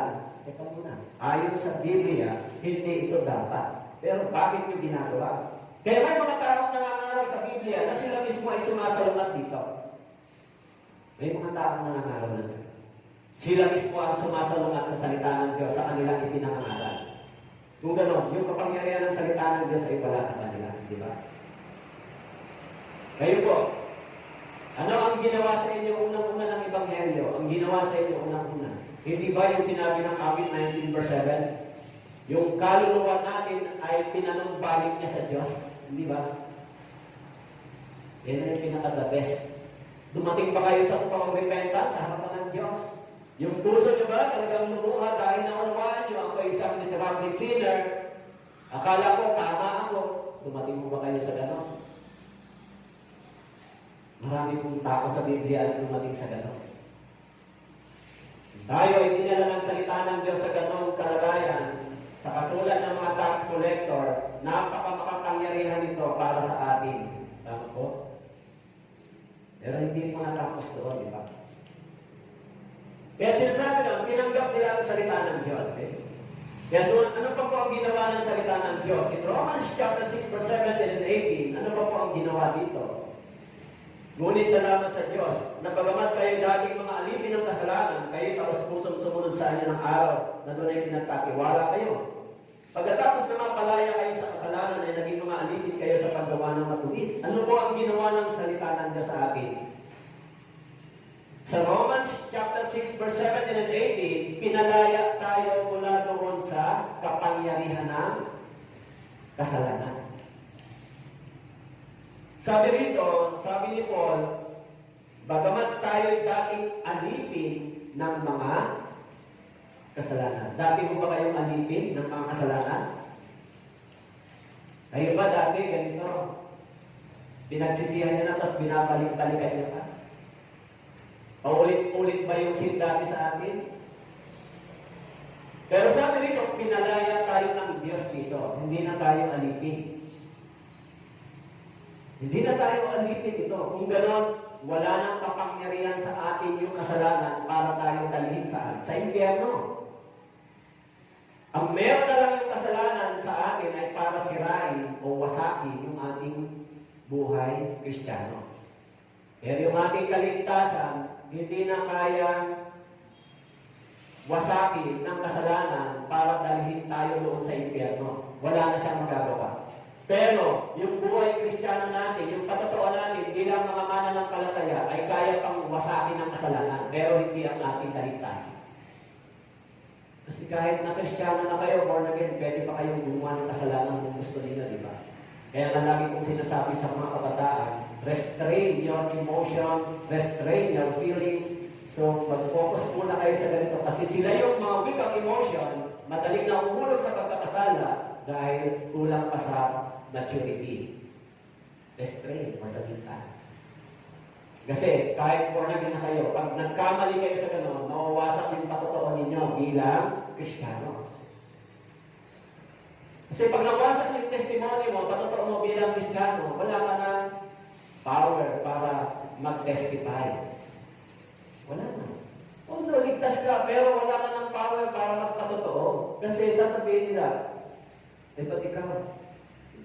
Pag nawasak ng job yung buhay Kristiyano natin, wala tayong power para sa community mag-testify. Siyempre, ligtas kayo, di ba? Pero yung Christian life ninyo ay wala ng power para sa iba. Kaya sinabi ni Paul, pinalaya tayo dito. Hindi lang tayo pinalaya. In James chapter 1 verse 18, dahil sa salita, tayo ay pinanganak na muli. James chapter 1 verse 18, dahil sa kapangyarihan ng salita ng Diyos, tayo ay isinilang na muli sa espiritual na kalagayan. Naranasan niyo ba yung kapanganakang muli dahil sa kapangyarihan ng Ebanghelyo? O naligtas kayo dahil sa inyong mga desisyon? May mga nagsasabi na born again sila dahil nagdesisyon sila. O naligtas tayo dahil sa kapangyarihan ng Ebanghelyo ito, na naunawaan natin na ito ay kapangyarihan para sa akin, dinala ako sa harapan ng Diyos, binuksan ang aking paningin, ako ay isang miserable sinner na walang magagawa sa harapan ng Diyos. Kaya, dumating tayo sa tamang pananampalataya. Dumating tayo sa tamang relasyon sa Diyos dahil tinanggap natin, ito ay kapangyarihan na bumago sa akin. Dahil sa salitang ito, ipinanganak tayo muli. Ipinanganak tayo muli. Pero, siyempre, yung kapanganakan natin muli ay simula ng bagong buhay, di ba? At habang tayo nagpapatuloy sa iglesia, sa church, nililinis pa tayo sa mga bagay na natitira sa ating karumihan. Kaya meron pa tayong mga kaisipan na mali, tinutuwid na tayo ng words of God. Yan ay mali, huwag ka tumuloy dyan. Dahil tayo ay isinilang ng muli. Yan ang ginagawa ng kapangyarihan ng salita ng Diyos sa atin. Maging doon sa 1 Peter chapter 1, verse 23, ipinanganak na kayong muli, hindi ng pinhing nasisira, kundi ng walang kasiraan sa pamamagitan ng buhay at nananatiling salita ng Diyos. Paano tayo pinanganak? Sa pamamagitan ng buhay at nananatiling salita ng Diyos. Kaya nga yung born again experience sa pamamagitan ng kapangyarihan ng salita ng Diyos. So paano mo masasabi ito sa dangerous? Delikado ba kayo sa salitang yan? Naligtas tayo sa Ebanghelyo ng Panginoon sa kapangyarihan ng salita ng Diyos, delikado ba yan? It is true. Naligtas tayo sa kapangyarihan ng salitang ito. Bumago ito sa puso natin at isip. Nagpanumbalik ito sa atin sa Diyos, yung salitang ito. Nung narinig natin ito, nanumbalik yung puso natin sa Diyos. It is true. Kaya yung kapangyarihan ng salita ng Diyos ay gumagawa sa atin. Kaya sinabi ni Paul, nagpapasalamat ako sapagkat tinanggap ninyo ang salita ng Diyos. Kaya yung salitang ito, sinabi sa verse 24 and 25, ay mananatili magpakailanman. Sinabi sa verse 25, ang salitang ito ay ang magandang balita na ipinangaral sa inyo. Kaya, yung topic natin ay the authority of the Scripture.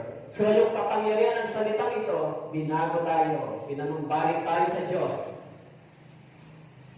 Pero may mga tao na tumatanggi sa salitang ito. May mga tao na tumatanggi. Okay? Ano bang mangyayari sa mga taong tumatanggi dito? Sabi sa 2 Thessalonians chapter 2 verse 9, sinabi ni Paul, ang pagdating ng taong makasalanan ayon sa paggawa ni Satanas na may buong kapangyarihan at mga tanda at mga mapanlilang na kababalaghan. Verse 10 at 11, at lahat ng mapandayang kasamaan para sa mga napapahamak, sapagkat tumanggi silang ibigin ang katotohanan upang sila ay maligtas. 2 Thessalonians chapter 2 verse 9 and 11. At dahil dito, pinadalhan sila ng Diyos ng makapangyarihang pagkalinlang upang maniwala sila sa kasinungalingan. Ano po ang nangyayari sa mga taong tumatanggi dito? Ang sabi ng salita ng Diyos, dahil sa pagtanggi nila dito, pinadalhan sila ng Diyos ng Espiritu ng pagkalinlang. Inihahan sila ng Diyos. At muli, pag binasa niyo po sa Romans chapter 1, dahil sa kamangmangan at katigasan ng kanilang mga puso, hinayaan sila ng Diyos sa kanilang sariling katawan, sa kanilang mahahalay na pag-iisip. Hinayaan sila ng Diyos dahil sa pagtanggi nila dito sa salita ng katotohanan. Hinayaan sila ng Diyos. Kaya yung mga taong tumatanggi dito, ang sabi ko sa verse 11, pinadadalhan sila ng Diyos ng sinungaling na espiritu upang sila ay malinlang dahil sa pagtanggi nila sa katotohanan. Hindi ba nakakatakot siya? The more na tumatanggi sila sa Ebanghelyo ito, the more na papunta sila sa matinding kasinungalingan at kapahamakan. At sinabi dito, dahil itinanggi nila yung salita ng Diyos, ibinibigay sa kanila ng Diyos yung espiritu ng kasinungalingan at dito sila nabubuhay. Kaya po yung mga non-born again churches, no? Kapag walang espiritu ng Diyos sa kanilang puso, ilang espiritu ang pumapasok sa kanila. Nakasulat po sa Biblia, kapag umalis yung unang espiritu nakatira sa kanila at hindi nanahan sa kanila yung kapangyarihan ng Ebanghelyo, yung umalis na espiritu ay magsasama ng mas matindi. Nagiging 7 espiritu na masama. Kaya kung hindi tunay na born again, wala yung espiritu ng Diyos, nasa kanya yung 7 spirit na abomination. Yung salita ng Diyos ay kanyang kinakalakal, ginagamit, hinahamak, nakatago siya rito. Nakakatakot po yan. Basahin niyo sa Luke, nakasulat doon, sinabi ni Jesus, kung walang tumira, babalik yung espiritu umalis magsasama ng itong baba. At mas nagiging masama yung kalagayan niya kaysa dati. Dahil naniniwala siya sa isang kasinungalingan. Yan yung nakakatakot, hindi ba? Kaya po, sinasabi dito, kung tumatanggi sila sa ebanghelyo nito, tumatanggi sa katotohanan, okay? So, sabi ko noon sa verse 12, 2 Thessalonians chapter 2 verse 12, anong kahantungan nila? Pinadala sila ng Diyos na makapangyarihan pagkali nila upang maniwala sila sa kasinungalingan. In verse 12, 2 Thessalonians, upang ano po daw? Mahatulan silang lahat ay hindi sumampalataya sa katotohanan. Sa halip ay nalugod sa kalikuan. Yung katotohanan, na habang itinatanggi nila yung ebanghelyo, papunta sila dun sa kasinungalingan. Diba? Ilang dito yung pumunta rito, tumalo, nakinig ng Bible seminar, ipinaliwanag yung ebanghelyo, yung banal na dugo ng Panginoon, binuksan yung Bible. Alam nyo, yung evangelism natin ay hindi po 3 verse lang. Pag binilang niyo yung verse, napakaraming talata para lang ang isip ng tao ay magbukas. Pero yung iba, hindi sila nagpapatuloy. Kasi ako dyan, kasi ganito, dangerous dyan. Kaya sinabi ng Biblia, pagdadalhan sila ng Diyos ng espiritu ng kasinungalingan para dito, mahatulan sila sa pagdamay. Kaya may mga tinatawag na born again pretender, di ba? Pretender, tama ba? Kaya nga inawit ni sino yan, ng sikat na singer ng Million Great Pretender. Dahil sa dual personality niya sa kanyang sarili. Okay. Kaya, yung mga pretender na born again, hindi pa sila binanta ng Espiritu Santo. So, pero meron silang religiosity, meron silang religious life, religiosity, nagbabantay sa kanila yung itong Espiritu. Lalabas lang yun, depende sa sitwasyon. Kaya mahirap po makinig ng salita ng Diyos pag hindi ka totoo kang naligtas. Kahit matagal ka nang nakikinig, pero hindi talaga magkakaroon ng kapangyarihan sa iyong ebanghelyo hanggat yung pag-aunawa mo sa kaligtasan mo ay mali. Pero bagaman maraming tao ang ginagamit ito, sa physical na anyo sila ay matagumpay, pero in the spiritual aspect, nagpo-fall sila, mabagsak. Kaya gaano natin tinatanggap ito? Paano itinuturing ng mga Thessalonian believer ang mensahe ni Paul? Tinanggap yon hindi bilang salita ng tao, kundi bilang salita ng Diyos. Alam niyo po yung pag-claim ng mga tao, nakasulat sa Awit chapter 53, verse 1 hanggang 3. Sinasabi nila dito sa Awit, walang Diyos. Sinasabi ng pusong hangal. Sila'y masasama, gumagawa ng kasamang tanumal-tumal. Walang Diyos. Ang Diyos ay tumutunghay mula sa langit sa mga anak ng mga tao upang tingnan kung may sino mang matatalino at naghahanap sa Diyos. Silang lahat ay tumalikod, sila'y pawang masasama. Sino mang gumagawa ng mabuti, wala kahit isa. Tumatanggi sila, walang Diyos. Tayo po, kayo pong mga Kristiyano, tayo po ng mga naligtas sa Ebanghelyo nito. Ginagawa niyo po ba yung sinasabi ng Biblia?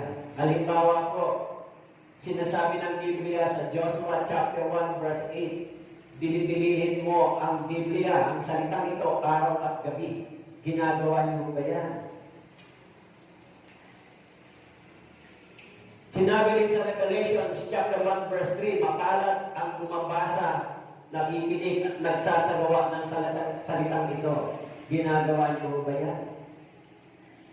Sinabi rin sa Biblia sa 1 Thessalonians chapter 5 verse 23, manalangin kayo. 1 Thessalonians, manalangin kayo ng walang patid, ginagawa niyo ba yan?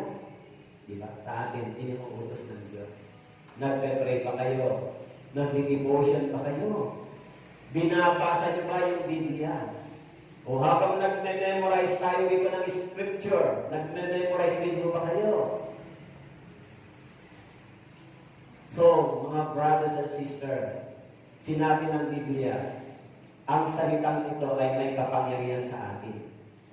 Kung tayo ay naligtas, kung tayo ay naging kabilang sa pamilya ng Diyos, bilang anak, at siya ay ama, sa espiritu natin, dapat natin siyang higit na sundin. Di ba? Katulad ng mga Thessalonian believer. Nang itinuring nila na ito ay salita ng Diyos, dumaan sila sa pagdurusa, pero sabi ni Paul, nagpapasalamat ako sa pananampalataya ninyo ay naging dakila, naging kilala. Paano natin itinuturing yung salitang ito? Sa iglesia ito, sa bawat isa sa inyo na nakikinig. Alam niyo, sa totoo lang, pagtapos ng sermon na ito, mamayang gabi, nagsisimula na ako magbasa. Anong ituturo sa susunod na Sunday? Yung labor ng mga pastor, mamayang gabi, magbabasa ka na, magpe-pray ka na, anong dapat ituro sa kanila? Kaya na. Hanggang every day, pagdating dapat ng Friday, tapos ka na. Tapos na yung message mo, yung sermon na gagawin mo, dapat nagawa mo na yan. Kasi may mga Bible study, may mga Bible seminar. Pwede bang gawin ko yan nang hindi ko umupuan, hindi ipapanalangin? Pwede bang gawin ko yan ng gano'n? Sa tingin nyo, kaya kong gawin yan? Siguro noon. Nung wala pa ako sa tunay na pananampalataya, ginagawa ko yan. Babasa lang isang verse, dalawa, okay na yan. Kaya kahit minsan masakit yung katawan mo, hindi magandang pakiramdam mo, alam mo, minsan sinasabihan ko yung body ko, magtigil ka, kailangan mo magbasa. Dahil mayroong mga tengang nakikinig sa atin. Hindi pwede yung absent. Sa tingin nyo, magtuturo ba dapat ng simple lang sa inyo? Hindi pwede. May nagbabantay na nakatingin sa langit, di ba? Wala ba nakatingin sa langit sa akin? Nakasulat sa Biblia, ang Diyos ay nagbabantay at tumitingin. Kaya itong pagtuturong ito, yung salitang ito ay seryoso para sa atin, di ba? Na dapat natin tanggapin ito ay salita ng Diyos. Kaya, minsan, marami akong struggles dahil dyan. Kailangan mo mag-aral, magbasa. Kaya kahit yung pagod yung isip at katawan mo, minsan parang ayaw na tumanggap ng utak mo. Hindi, kailangan mo mag-pray, magbasa. Kasi, kung hindi mo gagawin yan, may pananagutan ka ng malaki sa Diyos. Okay. Sino ang may pananagutan? Kayo o ako? Ako, na nagtuturo sa inyo ng salita ng Diyos, nag-deliver ng verses God. Kaya sinasabi ko po sa inyo, gaano makapangyarihan sa inyo ito para magpakilo sa inyo. Actually, ito ang nagpapakilo sa akin, hindi yung sarili. Pag nare-realize ko, this is your accountability, sinabi ng Biblia. So dahil naalala mo yung verse, kailangan bumangon. Alam niyo ba kung anong oras ako bumabangon? Hindi pwede yung maliwanag na. Babangon, kailangan mga 4 o'clock, pinaka-tanghali ng 4 o'clock. 4:30, tanghali na yan. So, dahil yung salita ng Diyos, kailangan ituro para kayong mga nakikinig, umayos yung spiritual life ninyo. Magkaroon kayo ng tamang direction. Pero paano ninyo tinatanggap yan? Sabi ni Paul, yung mga taga-Thessalonian believer. Dahil yung narinig nilang pangaraw ni Paul, itinuloy nilang salita ng Diyos, kung ganon, naging dakila yung kanilang pananampalataya. Naging kilala sila. Dahil sa pangaraw ni Paul ng Ebanghelyo sa kanila. Tinanggap nila yung Ebanghelyo ito bilang isang salita ng Diyos. Ganon din mo ba kayo? Alam ko naman yung mga brothers and sisters dito na mga cooperative. Kasi last time na danang sa na ganito, kailangan natin, nagre-response talaga kayo. Wala akong nakikita na problem sa gano'n. Kasi nagre-response kayo. Diba? Nung nag-preach ng Wednesday, si Pastor Johan Gay, umiyak si Pastor Johan Gay dahil sa naisip ko na yung kanyang pangangaral, pinakita niya yung nagbigay ng sobre. Iniisip ko, yung sobre na yun, yung pera na yan ay dumarating din sa akin dahil tumatag ako ng allowance galing sa misyon. Kaya iniisip ko na, yung mga bagay na ito ay isang malaking pananagutan mo sa Diyos kapag hindi mo ginawa yung trabaho mo, ay iniisip mo na higit pa sa kanya. Sinabi niya, yan ay malaking halaga para sa pag-support sa mission. Di ba? Kayo po, bilang mga Kristiyano, sana, I hope, hindi lamang kayo nagre-response pag may pangangailangan yung church. Andiyan kayo, nakasuporta kayo. Sana maging dito sa turong ito na kailangan yung lumago sa salita. Hindi lamang sa pakikinig, maging sa pagbabasa, pagdidebosyon at pananalangin. Sana kayo rin ay sumunod dito. Para yung spiritual life ninyo ay lumago. Pag nag-mature kayo, mas magagamit kayo ng Diyos na higit pa sa inyong ginagawa ninyo. Katulad ng mga Thessalonian believer. Okay? Kaya doon sa Isaiah, chapter 50, verse 4, sinabi ng Isaiah, binigyan ako ng Panginoong Diyos ng dira ng mga natuluan upang aking malaman kung paano aalalayan ang mga salita. Ang nanlulupaypay.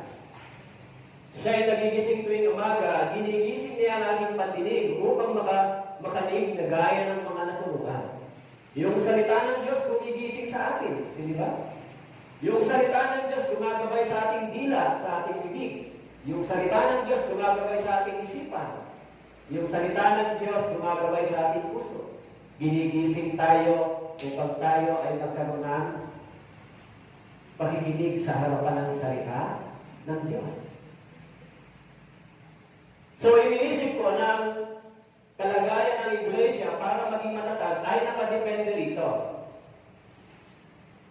Yung kalagayan ng iglesia, ng church, magiging matibay at matatag, nakadepende po rito sa kapangyarihan ng salita ng Diyos kung paano ito gumagawa sa atin. Kapag ang foundation natin ay galing dito, kapag yung foundation natin ay galing sa kapangyarihan ng salita ng Diyos, kahit anong lakas ng bagyo, rayas, hindi tayo mabubunot.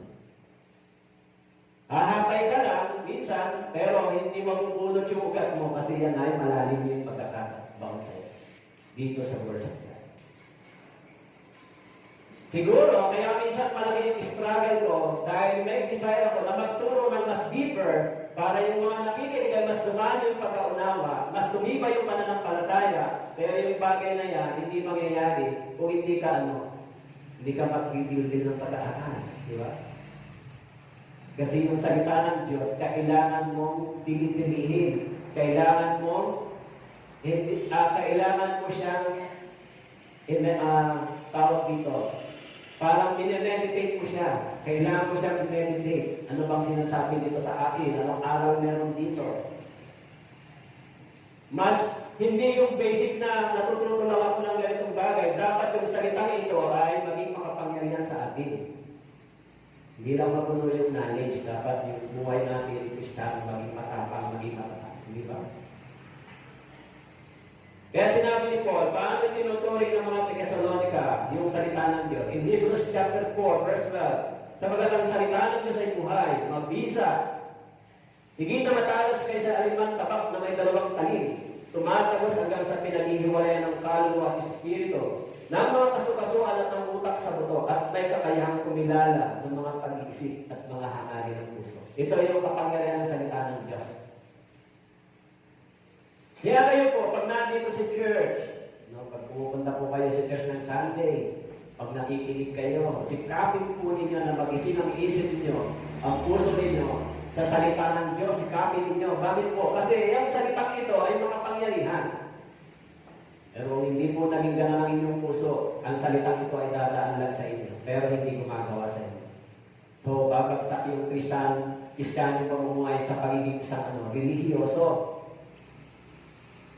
Kasi yung salitang ito, nung itinuring nila ang words of God, gumawa sa kanila. Naging makapangyarihan kila Pablo. Naging makapangyarihan sa mga Thessalonian believer. Hindi lang sa kanila, sa ba't ibang iglesia. Kaya nga sinabi doon sa 2 Corinthians chapter 10 verse 5, aming ginigiba ang mga pangangatwiran at sa bawat palalong hadlang laban sa karunungan ng Diyos at binibilag ang bawat pag-isip upang sumunod kay Kristo. 2 Corinthians chapter 10 verse 5, ginigiba yung pangangatwiran sa pamamagitan ng kapangyarihan ng salita ng Diyos dahil ang salita ng tao ay makapangyarihan din. Alam niyo ba yung salita ng tao ay makapangyarihan din? Yung mga matatalinong tao ay makapangyarihan din ang kanilang salita. So, kung ang salita ng Diyos ay dumating sa kanila, gigibain yung kanilang mga maling pangangatwiran.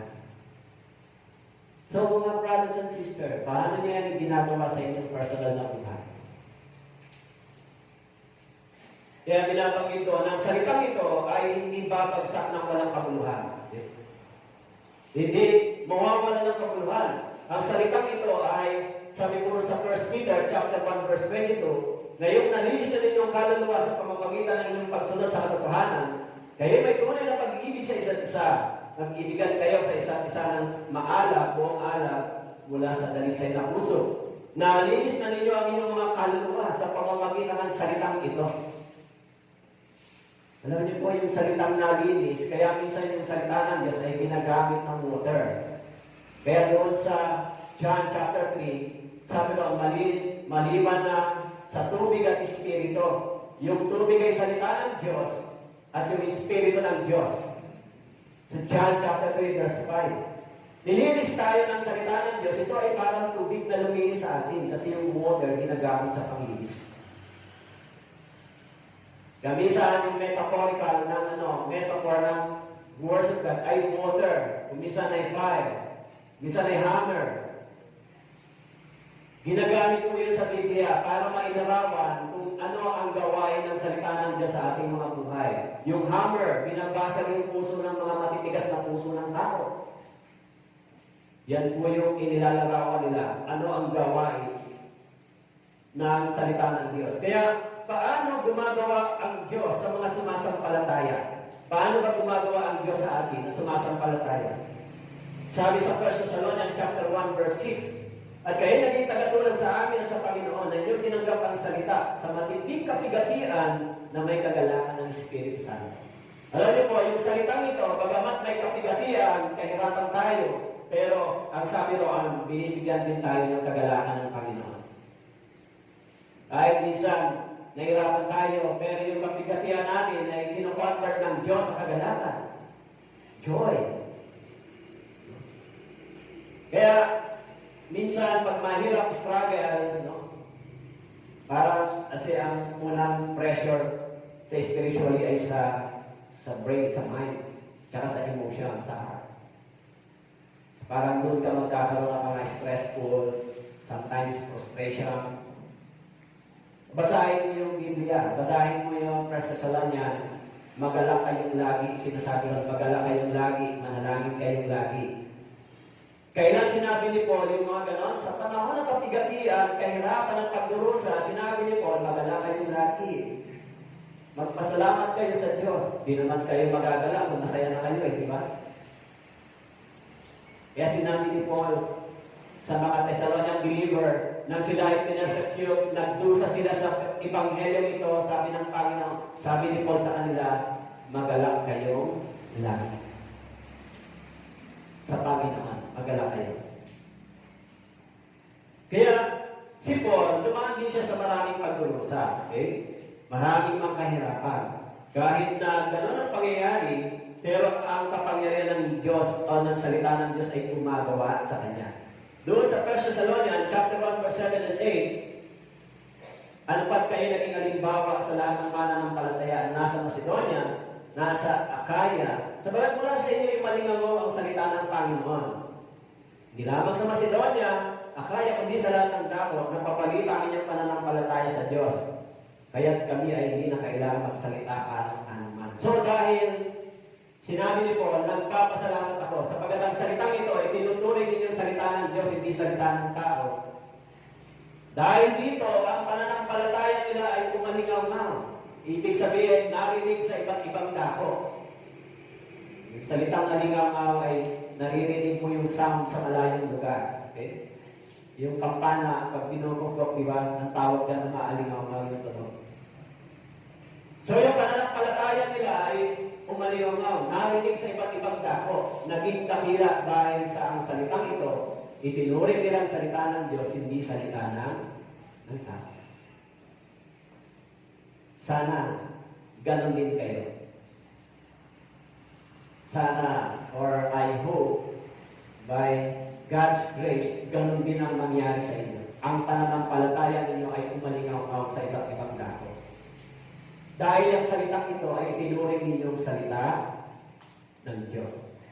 So, ang salitang ito ay gumagawa lamang sa mga sumasampalataya. Kaya nga doon sa Hebrew chapter 11 verse 6, kung walang pananampalataya, hindi maaaring kalugdan ng Diyos. Walang pananampalataya, hindi maaaring kalugdan ng Diyos.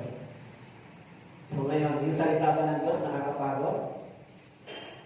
May isang pages pa ako. May isang page pa ako. Nakakapagod mo ba yung salita ng Diyos? Alam niyo po sa Old Testament, dahil sa pagtanggi ng mga Israelita sa salitang ito, nung inamak nila ito, nawalan sila ng biyaya, nawalan sila ng pagpapala. Paano naman yung iglesia, mga born again? Binabanggit sa Hebrew chapter 12, verse 5, nakalimutan na yung pangalan na sinasabi ninyo sa inyo bilang mga anak. It is aral para sa mga born again. And Hebrews chapter 12, verse 5, ito ay aral para sa mga anak, hindi para sa mga hindi anak. Ibig sabihin, para sa mga ligtas, hindi mo para sa hindi ligtas. Kaya, tayo din, kung tayo ay hindi susunod sa salitang ito, kung ipinagbabaliwala din natin ito, maaaring tayo rin ay nagkakaroon ng problema sa harapan ng Diyos. Bilang mga nagsasabing ligtas na. Kaya nyo kang makipaglaban sa Diyos? Yung kagustuhan nyo ba? Kaya nyo makipaglaban sa Diyos? Mahirap. Mahirap. May mga experience akong gano'n. Minsan, nare-realize ko, hindi mo talaga kaya makipaglaban sa salita ng Diyos. Talaga kung anong sinabi niya, dapat maghintay ka, sumunod ka. Yun yung salita ng Diyos. Yan yung character natin minsan, at behavior, sinishape ng words of God, sinishape tayo. Inaalis sa atin yung mga bagay na makahadlang upang hindi tayo lumago. Ang pinakahuli yung gagawin, katulad ni Jonah, di ba? Ang gagawin ni Jonah, tatakas na lang. Lalayo siya, akala niya nakalayo siya sa Diyos, di ba? Kahit saan siya pumunta, sinundan naman siya ng Panginoon. Tayo rin, kung tayo ay umiiwas, kahit saan tayo umiwas, hindi natin gagawin, kahit saan tayo pupunta, susundan din tayo ng Panginoon. Dahil bakit po? Sinabi rito, ano po ang relasyon natin? Tinuturing tayo mga anak. Hindi gusto ng Diyos, maligaw pa kayo. Di ba? Kaya, paano natin itinuturing ang salitang ito para sa atin? Panghuli kong talata, Santiago, chapter 1, verse 22 hanggang 24. Ngunit maging tagatupad kayo ng salita, hindi tagapakinig lamang, na dinadaya ninyo ng inyong mga sarili. Sabagat kung ang sino man ay tagapakinig ng salita at hindi tagatupad, siya ay katulad ng isang tao, tinitingnan ang kanyang likas na mukha sa salamin. Sabagat minamasdan niya ang kanyang sarili at maalis at agad niya nalilimutan kung ano ang kanyang katulad. So, hinubog tayo bilang mga Kristiyano, hindi po tagapakinig lang. Bilang ano po, tagatupad din. Kaya kagabi sinabi ko sa mga kabataan na nagbabasa pa kayo, nagdi-devotion na kayo, may Bible reading ba kayo? Ano, pag wala kayong Bible reading, wala kayong prayer, amazing Christian kayo. Paano kayo makakasurvive kung wala kayong pagkain? Di ba? Hindi, sa totoo sa mga Kristiyano, hindi kaya talaga yan. Yung wala kayong Bible reading, walang prayer. Kailangan meron kayo. Based on my experience, mula nang natuto sa Biblia, ang nag-survive sa buhay Kristiyano ko, yung prayer and word. prayer, worship God. Sa totoo lang, kahit ako rin, bilang pastor, may panahon na ayaw ng katawan mo magbasa. Ay, magbukas ka Bible, ayaw. Kasi po, pag nagbabasa ako ng Bible, sinusubo kong tapusin, isang book. Huwag lang yung mga mahaba. Siguro, mga kalahati para nasusubaybayan niyo yung mga topics. Sana kayo rin po. Tulad ng sinabi ni Pastor Johan B., at least, ilang chapter a day? 4 chapter. Bumasa kayo ng Biblia, 4 chapter a day. Hindi yung mahirap yan. Gawin po ninyo yan, tapos magkaroon kayo ng prayer time sa Panginoon. Pag hindi niyo po ginawa yan, hindi po kayo magiging katulad ng mga Thessalonian believer. Yung pananampalataya nila hindi magiging kilala. At maaaring maging dahilan ng inyong pagbagsak sa kasalanan. Dahil kung hindi paggawa nito ay hindi rin pagsunod sa salita ng Diyos. So kaya yung topic natin ngayon, gaano ba o yung the authority of the Scripture, gaano ba ito kapangyarihan sa inyo? Kung may kapangyarihan sa atin ang presidente para tayo pasunurin, kung may kapangyarihan sa atin ng mga gobernador, mayor para tayo pasunurin, kung may kapangyarihan sa atin ng ating mga magulang para tayo pasunurin, may kapangyarihan din ang salita ng Diyos para sa atin na dapat natin itong sundin. So this is the authority of God's Word sa atin. Kaya huwag niyo pong i-neglect yan. Baka yung iba sinusunod niyo, pero yung Diyos ay hindi. Di ba? So, meron po kayong problema sa tatay niyo. Di ba? Kaya, I hope, because of this, ma-realize niya that the words of God is a powerful na dapat mag-dominate sa akin, mag-uto sa akin, magbigay ng instruction sa akin na gawin ko dapat. Amen po? Tayo na lang. Nagpapasalamat po kami, O Diyos, sa pagdatang salitang ito ay ibigay niyo sa amin upang kami po ay makasunod. Magkaroon kami ng gabay. Ipagpatawad niyo po sa aming Panginoon kung hindi po namin ito nagagawa. Bigyan niyo po kami ng puso na nagnanais at nauuhaw upang magkaroon kami ng kagalakan sa inyong salita. Tulungan niyo po ang iglesia nito, ang mga brothers and sisters na narito, na maging matatag ang pananampalataya dahil sa inyong salita. Tanggapin niyo po pa. Ulit pa sa salamat, ito po ang aming dalangin sa Panginoon.